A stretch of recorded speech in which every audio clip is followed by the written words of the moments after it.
បាទសួស្តីពុកម៉ែបងប្អូនទាំងអស់គ្នាស្វាគមន៍មកកាន់ channel របស់ខ្ញុំបាទសាជាថ្មីថ្ងៃនេះ channel របស់ខ្ញុំបាទធ្វើការជញ្ជូននៅតម្រុយឆ្នោតយួនប៉ុស ABCD សម្រាប់ម៉ោង4កន្លះនិងម៉ោង6កន្លះចែកជូនពុកម៉ែបងប្អូនយកទៅផ្សងសំណង free តែម្ដងណា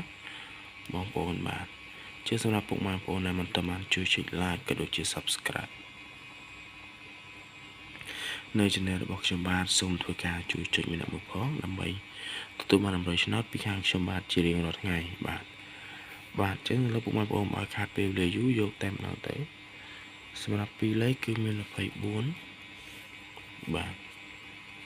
24បាទ24 43បាទ43បាទ63បាទ68និង83បាទនិង83បាទជាសម្រាប់លេខនេះបងប្អូនឆ្លាញ់មួយណាយកមួយទៅផ្សងសំណាងទៅណាពុកម៉ែបងប្អូនបាទចំណែកឯលេខអូសខ្ញុំធ្វើការអូស20យកស្លាយអូស20អូស20បងប្អូនណា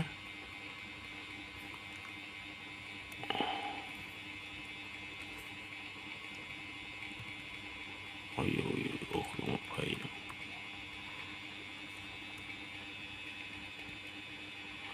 បាទអូក្នុង20អូក្នុង60បាទនិងអូក្នុង8បាទនិងអូក្នុង8បាទសម្រាប់3លេខ268បាទ268 436បាទ436និង524បាទ524បាទអញ្ចឹងទាំងអស់នេះគឺជាតម្រុយឆ្នោតជូនប៉ុស ABCD មក4កន្លះនិងមក6កន្លះចែកជូនពុកម៉ែបងប្អូនសងសម្រាប់ free ពីខាង admin សូមអរគុណសូមជម្រាបលា